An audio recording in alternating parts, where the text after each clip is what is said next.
Setiap kumpul keluarga, hampir selalu ada pertanyaan yang sama. Kapan nikah? Masa belum ada siapa-siapa? Sayang banget, padahal sudah mapan. Bukan karena aku curhat. Bukan karena aku mengeluh. Tapi mereka datang sendiri, membawa rasa kasihan. Seolah hidupku kurang hanya karena satu hal. Aku belum menikah. Padahal, tidak semua orang yang belum menikah sedang menderita. Sebagian dari kami hanya sedang menjalani hidup dengan cara berbeda. Dan hari ini, aku ingin bicara jujur tentang itu. 1. Kenapa masyarakat menganggap menikah sukses? Di masyarakat kita, ada pola hidup yang seakan sudah ditetapkan. Sekolah kerja menikah punya anak baru dianggap berhasil. Siapapun yang keluar dari pola itu akan dianggap belum selesai hidupnya. Bukan karena hidupnya benar-benar salah, tapi karena orang lain tidak terbiasa melihat pilihan yang berbeda. Padahal kenyataannya, ada orang belum menikah karena masih membangun ekonomi. Ada yang fokus merawat orang tua. Ada yang masih menyembuhkan luka masa lalu. Ada yang memang belum menemukan orang yang tepat. Dan ada juga yang memilih sendiri karena ingin hidup tenang. Semua itu nyata. Terjadi di sekitar kita. Tapi seringkali tidak dianggap. Yang dilihat hanya satu. Oh, masih sendiri.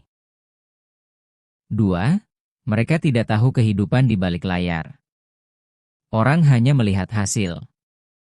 Jarang yang mau tahu proses. Mereka tidak tahu bahwa ada yang bangun dini hari untuk berdoa. Ada yang berjuang membangun mimpi dari nol. Ada yang menahan kesepian tapi tetap berdiri. Ada yang pernah dikhianati dan butuh waktu untuk pulih. Ada yang sedang mengejar masa depan pelan-pelan. Hidup setiap orang berbeda. Tapi komentar orang sering dibuat seolah semua orang harus hidup dengan cetakan yang sama. Disinilah luka kecil itu muncul. Bukan karena belum menikahnya, tapi karena terus-menerus dianggap kurang. 3. Realita pahit, tidak semua yang menikah bahagia. Ini juga fakta yang jarang dibicarakan secara jujur. Di luar sana, ada pernikahan yang penuh pertengkaran. Pasangan yang bertahan demi anak. Suami istri yang tidur satu ranjang tapi hatinya berjauhan. Orang yang menyesal, tapi tak berani mengakui. Tapi karena status mereka, sudah menikah. Mereka tetap dianggap lebih berhasil daripada orang yang hidupnya tenang tapi sendiri. Lucu, ya? Masyarakat lebih menghargai status daripada kualitas hidup seseorang. 4. Sendiri bukan berarti kosong. Banyak orang mengira, sendiri kesepian. Padahal tidak selalu begitu. Ada orang sendiri tapi hatinya tenang. Hidupnya terarah. Hubungannya dengan Tuhan kuat. Pikirannya damai. Tidak drama, tidak luka batin setiap hari. Sementara ada juga yang berpasangan tapi selalu merasa tidak dihargai. Selalu merasa sendirian. Selalu merasa lelah secara emosional. Jadi masalahnya bukan status. Masalahnya adalah 5. Tekanan sosial itu nyata dan sering melukai pelan-pelan. Ada satu hal yang jarang dibicarakan, bukan status belum menikahnya yang paling berat, tapi tekanan sosialnya. Tekanan dari keluarga, tetangga, teman lama, bahkan orang yang baru kenal. Komentarnya sering terdengar sepele. Kok masih sendiri? Kebanyakan pilih-pilih sih. Nanti tua sendiri, loh. Kasihan orang tuamu. Tapi kalau didengar terus-menerus, tapi karena manusia tetap punya hati. Banyak orang akhirnya merasa tertinggal. Merasa gagal.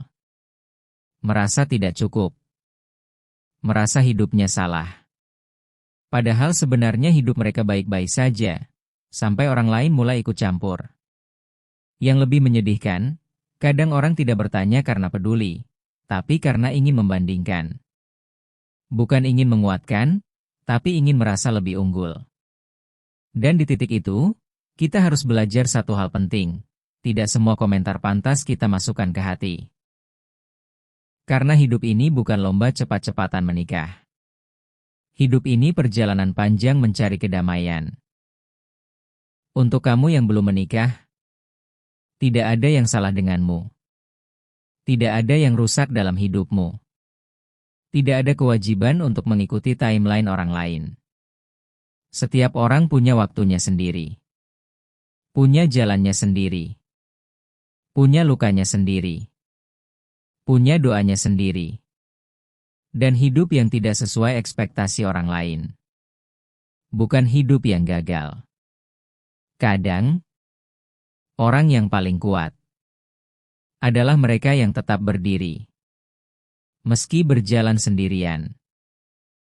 Kalau kamu merasa video ini relate dengan hidupmu, jangan lupa tekan like, subscribe, dan tulis ceritamu di kolom komentar. Siapa tahu, kisahmu bisa menguatkan orang lain juga.